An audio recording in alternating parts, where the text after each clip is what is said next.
Hello everyone, and welcome to part 2 of our emperor ranking journey. Last time, we did the Pax Augusta era emperors, which took us from Augustus to Marcus Aurelius.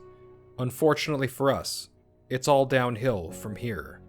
And nothing demonstrates that better than the fact that, despite the Crisis era being half the length of the Pax Augusta, it contained more than twice as many emperors. To reiterate what I mean by the Crisis era, I'm not going to be merely talking about the crisis of the 3rd century, which is accepted to start with the assassination of Severus Alexander and the rise of Maximinus Thrax. I'll be stretching this era back to 181 AD, and the reign of Commodus. My reasoning for this is that all of the actions of every single emperor save one during this period damaged the integrity of the empire significantly. The crisis of the 3rd century was a crisis in large part due to the mismanagement of the empire by these bad actors. So I feel that, despite the outward appearance of stability during the Severan Dynasty, nearly every problem the later empire would face would be due to their actions.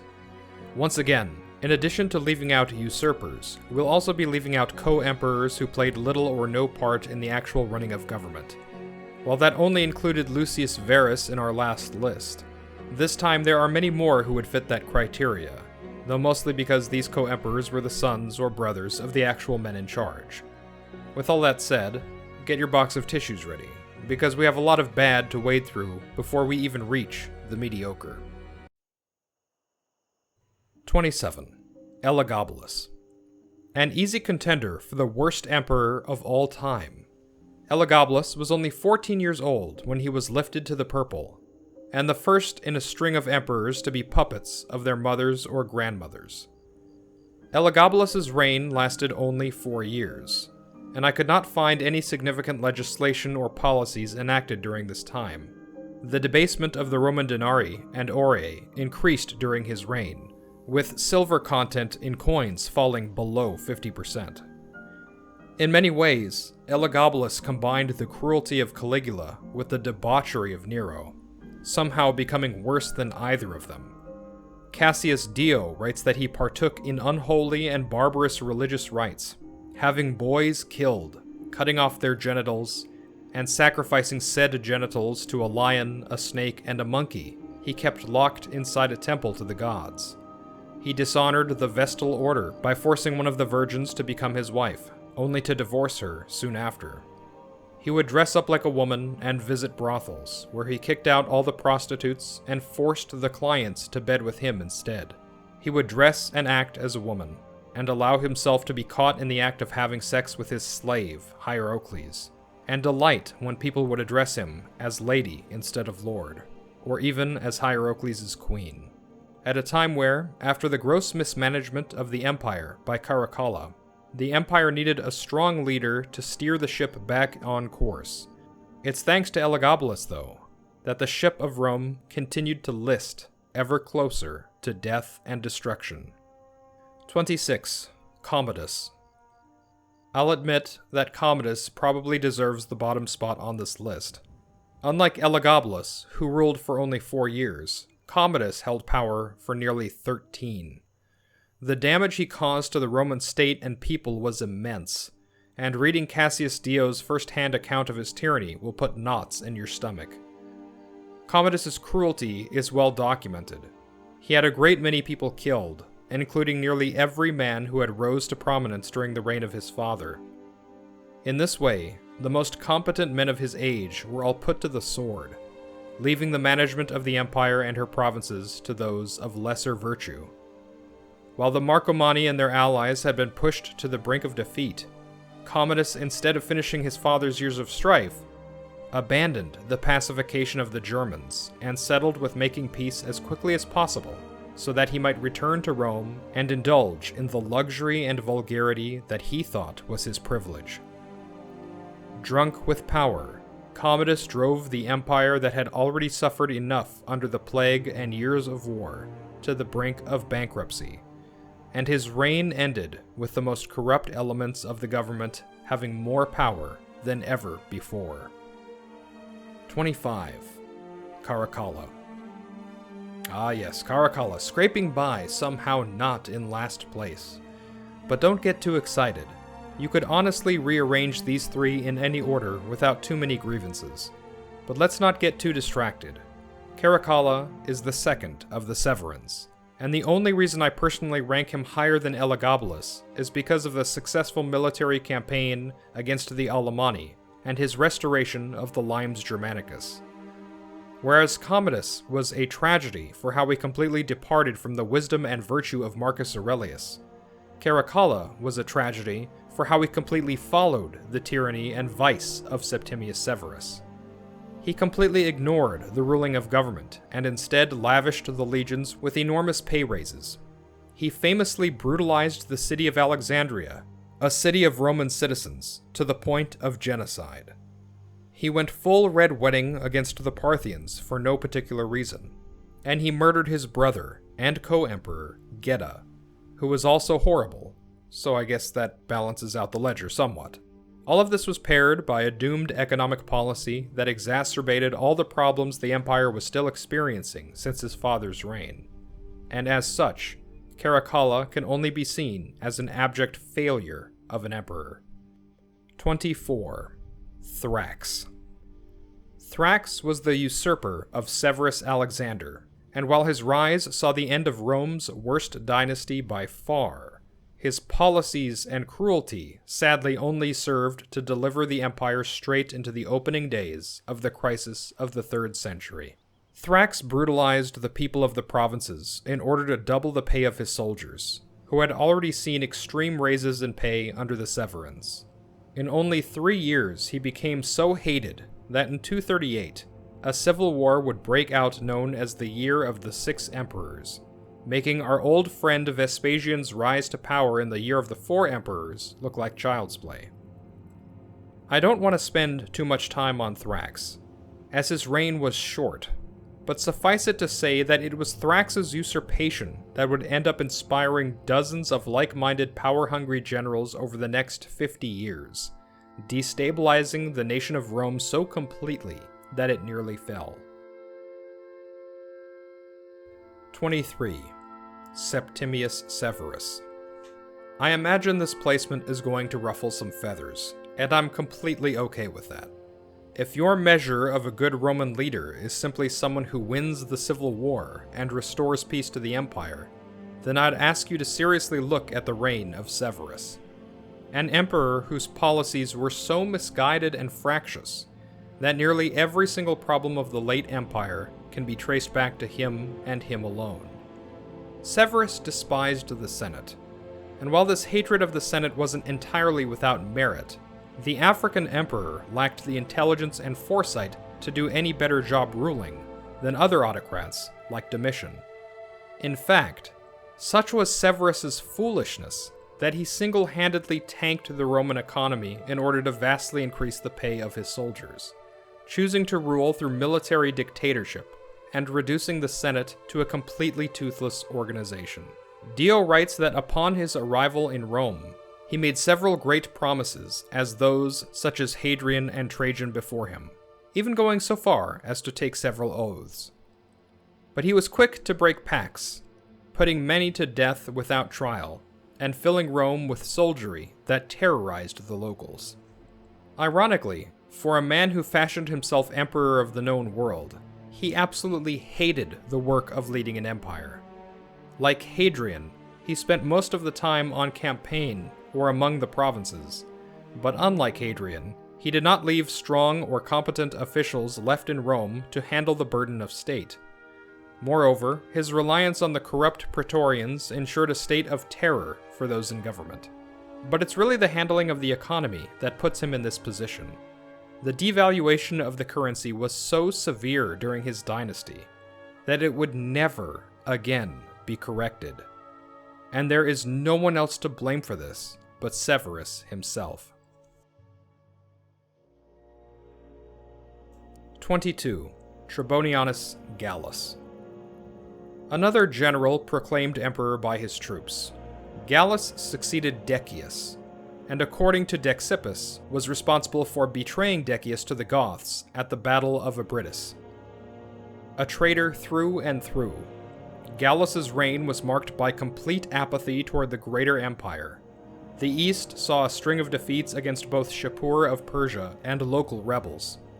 The west saw an embarrassing treaty with the Goths that allowed them to keep the Roman citizens they had taken prisoner as slaves, as well as the property they had stolen. And all the while, Gallus sat in Rome, until he was usurped by another general who we'll get to later in this list. There's not much to talk about here, as will be the theme with several of these short-reigning usurper emperors. I put him this low because he not only cursed the empire with his own incompetence, but he deprived the Romans of a good leader, who was intent to get the empire back on its track in Decius. 21. Pupienus and Balbinus. Ah yes, the prepare for trouble and make it double emperors. Put into power to oppose Thrax after the deaths of Gordians I and II. I'm going to make a note here and say that we're entering into a string of emperors that either were usurpers or reigned for such a short amount of time that they can't even be considered reasonably one way or another. Pupienus and Balbinus were former consuls, who, unlike the Gordians that they were set to replace, were not popular with the people. In order to secure the purple, they elevated the nephew of Gordian with them, making him Gordian III. Thrax would go on to be defeated and killed at Aquileia, and Pupienus and Balbinus would turn on each other soon after, with both of them dying when the Praetorians stormed the imperial palace. Gordian III was left to rule, under the regency of his mother, Gordiana. 20. Aemilian. The general who overthrew Gallus, which is why he's sitting higher than Gallus on this list. He was in turn completely wrecked by one of the few actually good emperors on this list, who we'll get to in a bit. There's not much to talk about here. Number 19, Florianus. This idiot tried to take the reins after the death of his brother, the Emperor Tacitus, not to be confused with the historian Tacitus. Keep in mind this was still immediately after the death of the Golden God Aurelian, and one of his chief lieutenants, Probus, had something to say about Florian taking the purple for himself. So he did say something, and Florian died 2 months later. Good game, I guess. Number 18, Quintilius. The brother of Claudius Gothicus, who, like Florian, thought he could just take power because of his blood relation with the actual emperor. Aurelian turned him into a pillar of salt a few weeks later. Nice. Number 17.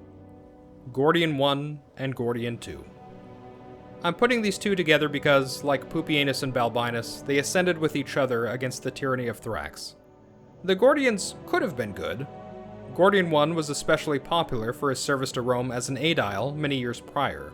But sadly, Gordian II was killed in a battle by the governor of Numidia who opposed him, and Gordian I hung himself after learning of his son's death, returning us to the status quo in the year of the 6 emperors.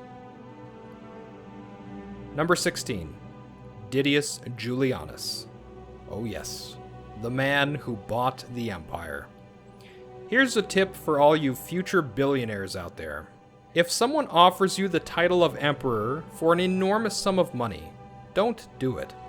No one will like you for buying an office publicly, and you'll get killed for it by a usurper who is probably much worse than however bad you were in the first place.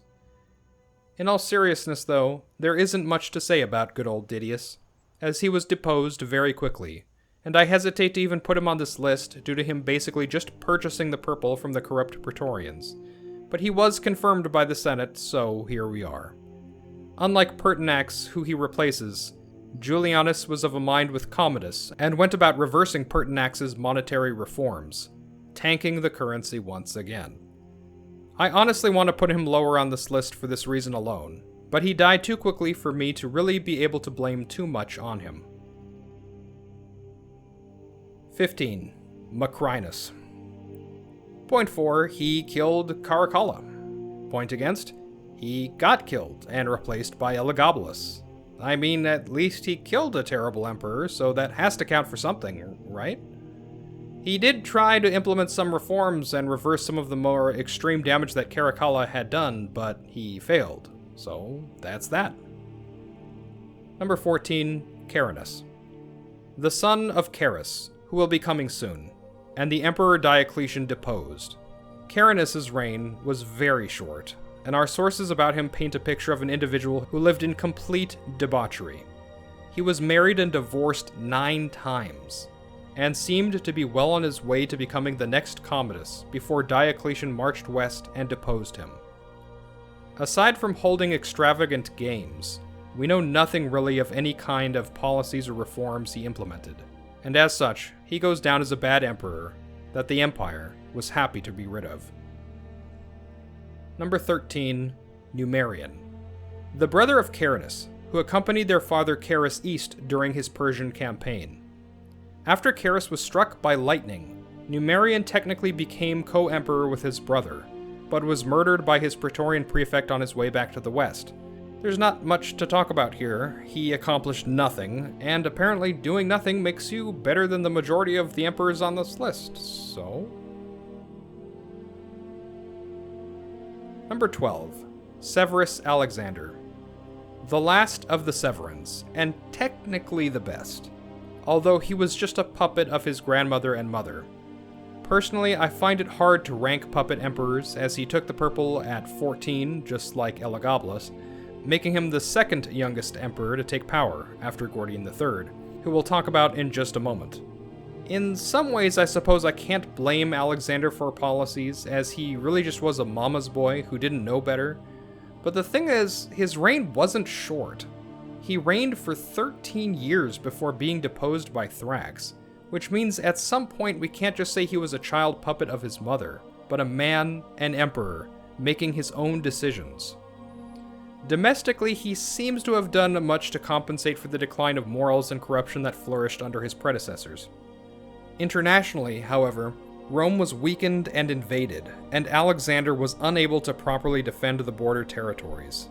This culminated in a Germanic invasion across the Rhine and Danube, which caused great alarm in the west. Severus went to the front with his army, but instead of giving battle, offered to pay off the invading Germans after they had sacked and destroyed the homes of a great number of his countrymen.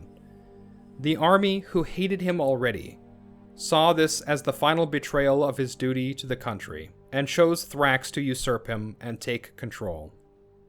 From this point forward, military competence would be a hallmark trait of all emperors to follow, leading to this period of leaders being referred to as the Barracks Emperors. Number 11. Gordian III. The third and last of the Gordians, and the youngest man to become emperor up to that point in history. Gordian, like Alexander Severus before him, was a puppet of his mother. Unlike Severus, though, Gordian had a competent advisor and father-in-law in the praetorian prefect Timesitheus. Alexander, I should have mentioned, had Cassius Dio and Ulpian as advisors, but the former would end up being banished to the east, and the latter would be murdered in front of Alexander's own eyes, and he was powerless to do anything about it. Timesitheus, as the de facto ruler, appears to have run the show quite well domestically, and achieved great success against Shapur in Persia until his untimely death, which shattered Gordian's hold on power. Gordian seems to have met his fate in battle against the Sassanids, although there are stories that his successor, Philip the Arab, had him killed. And speaking of Philip...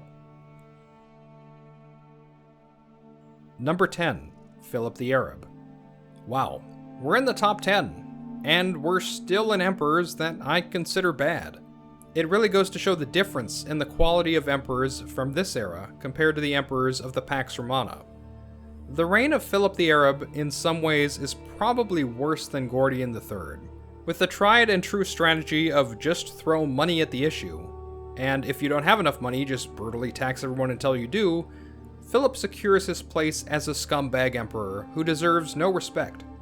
Tragically, he was the leader of the empire on the 1000th anniversary of the founding of Rome, something which the great fathers must have been rolling in their graves at. As the people in Rome lavished in the games he threw them, the barbarians invaded, and when Philip couldn't pay them off anymore, he just stopped and let it all happen. So bad was Philip's reign that he even became aware of his own incompetence and offered to resign. But the Senate loved him for giving them so much power, so they threw their support behind Philip, ensuring his doom. It is with Philip that the crisis of the 3rd century really kicks into high gear, as after this point, it's nothing but a string of losing wars, rebellions, secessions, and treachery for the empire. Number 9. Tacitus. Tacitus. With the last emperor the Senate would ever choose, we move from the realm of the decidedly bad emperors to the mediocre. Tacitus had the dubious honor of succeeding the golden god Aurelian, something which no one in their right mind would ever want to do. Like Nerva, Tacitus was very old when he assumed office, and after restoring some power to the Senate, he left for the east, where he died of a fever 6 months later. I put Tacitus here because while there isn't really anything to show achievement-wise for his reign, he managed to be a good compromise candidate between the army and the Senate, and if he'd gone on a bit longer, he might have done some real good to keep Rome on the track that Aurelian had set for it. Sadly, he didn't, and here we are. Number 8. Carus. The emperor who was struck by lightning. Ah yes, another emperor who really didn't affect much change at all, but who was a competent general, who defended the borders, and even penetrated deep into Sassanid territory before his death. He's the father of Numerian and Carinus, who we already discussed, and leaving Carinus in Rome to rule was, in hindsight, probably the worst decision he could have made. Carus succeeded Probus, although whether he had a hand in Probus's assassination is debated. Either way, his rule was short, and I've got nothing much more to say about it. Number 7. Decius. Finally we see a little ray of hope with our crisis emperors. Not the full light of the sun yet, but a ray. Decius succeeded Philip after being forced to usurp him by the Danubian legions. If the concept of a forced usurpation sounds strange, think of it this way. The army hates Philip, Decius is sent to the legions to calm them down and take command. The army recognizes Decius as a true and good leader, and tell him that he should be emperor. They tell him so hard that they say if he doesn't do it, they'll kill him, and revolt anyway. So Decius does, and Decius defeats the unpopular Philip very easily. Enter Emperor Decius. Wow. Now Decius was a proper conservative Roman who fought against woke Christianity and their attempts to subvert the traditional Roman religious and social practices. He exercised discipline in everything he did, revived the office of censor, and issued an edict that all Roman citizens should make sacrifices to the gods and pray for the safety and restoration of the empire and her virtues. The Christians, of course, opposing traditional values as they did, refused to comply. And so we have the start of the Decian persecutions. Modern Christians would obviously rank Decius lower, but don't listen to them. So great was Decius's devotion to the Roman state that at the Battle of Abritus, when his son and co-emperor Herennius was shot and killed with an arrow, Decius turned to his soldiers and exclaimed, "Let no one mourn. The death of one soldier is not a great loss to the Republic." With those words, he rallied his men and charged at the invading Goths, only to himself be cut down shortly thereafter. Decius was likely betrayed by Gallus, who we discussed earlier. Why are the competent emperors always usurped by the worst of the worst?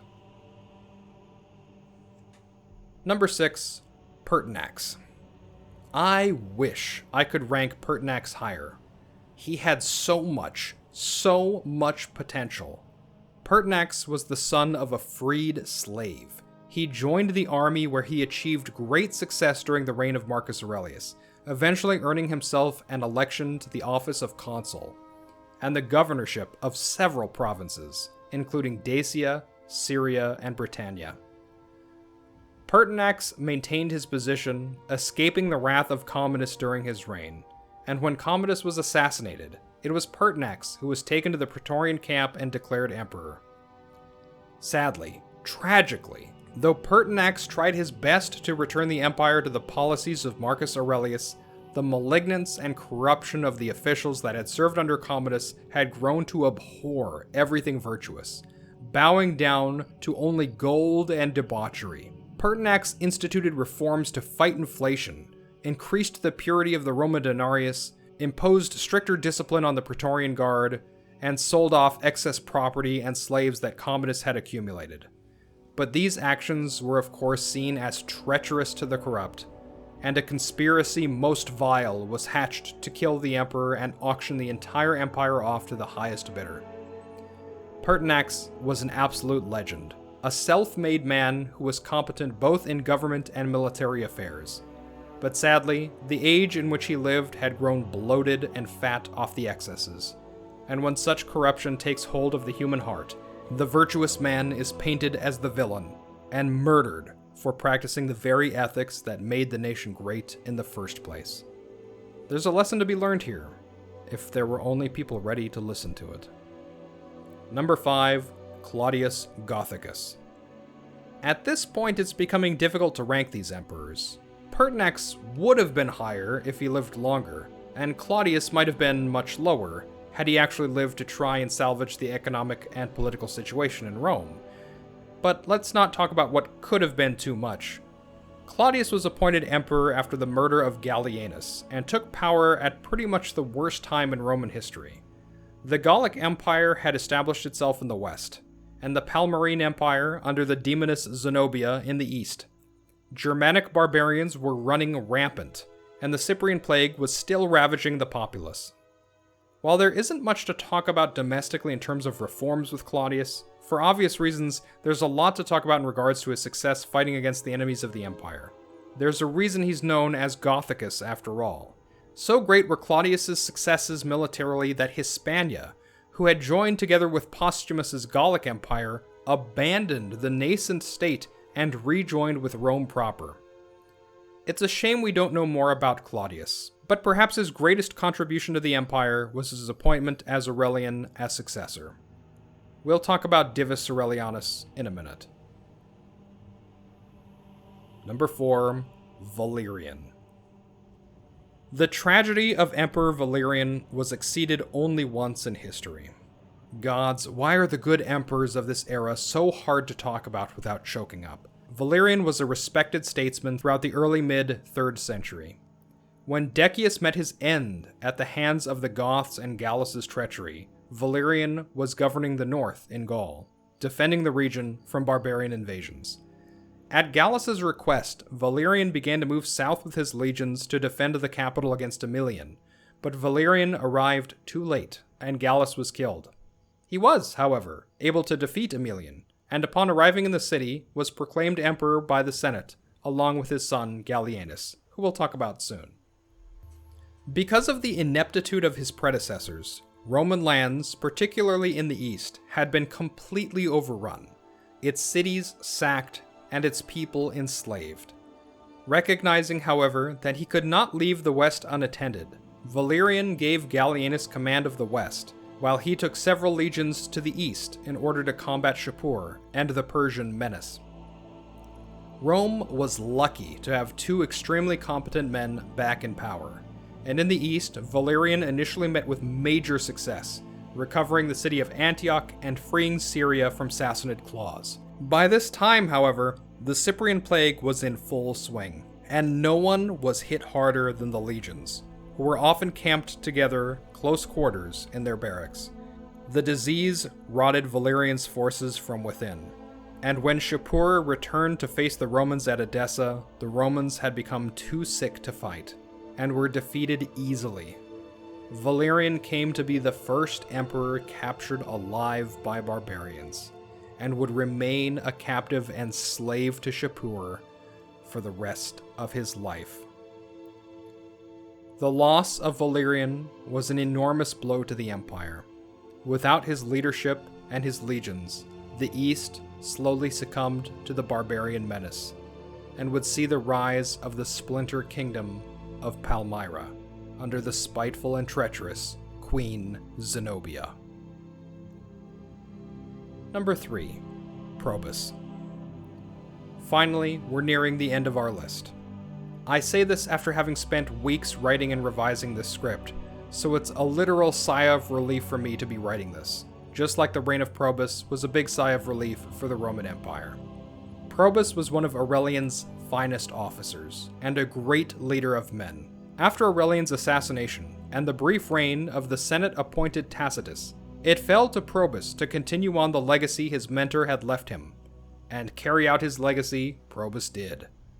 Not only did Probus work to repair the relationship between the emperor and the Senate, he fulfilled his obligation to the frontier provinces by tirelessly marching against their enemies. Under Probus, the Goths were brought to terms. The Franks, Burgundians, Alemanni, and many more agents of chaos were driven out. He repaired the ancient fortifications built by Hadrian, and due to the decades of plague and war having ravaged the population, he began the formal process of integrating certain Germans into Roman life so that the population might start growing again.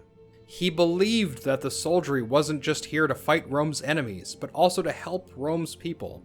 So if there were no barbarians to fight, he would put the legionaries to work in the fields, helping to restart the economy of the broken provinces. Sadly, in the tradition of the 3rd century, Probus was assassinated by disgruntled soldiers, possibly Praetorians, and while the empire could have done much worse than Carus, as Probus's replacement, it wouldn't be until the reign of Diocletian that the empire would see some semblance of peace once again. Number 2. Gallienus. Our runner-up, the son and co-emperor of Valerian. Gallienus was a proper emperor who lost everything he had trying to keep the empire together. His father was captured and eventually killed in the east. His sons, who he installed with advisors in major border cities, were one by one betrayed and murdered by the very men they were sent to help.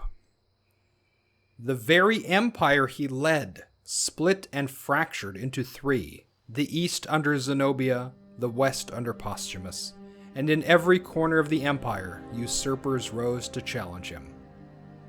Despite all this, Gallienus never stopped fighting. His raising of Odenathus in the east helped secure the provinces and protect them from Shapur. His cultivation of cavalry tactics helped the legions respond faster to the many threats that rose up. But sadly, no matter what he did, it was never going to be enough. Odenathus was killed, and the constant threat of barbarian invasion and usurpation kept Gallienus from retaliating against Posthumus and his horribly named Gallic Empire.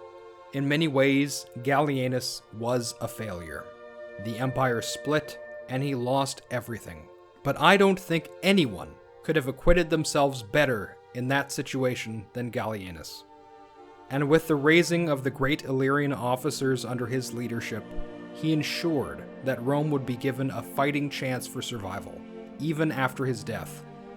Gallienus was a hero, and shouldn't be remembered as anything else. Number 1.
And that's the list. This video took me an extra long time to make because I kept constantly going back and revising how I wanted to organize it. I spent a lot of time consulting Cassius Dio, Edward Gibbon, and yes, even the Historia Augusta, so I hope you enjoyed it. Let me know if you have any changes that you would make in the comments, and I'll see you guys in the next one. Take care.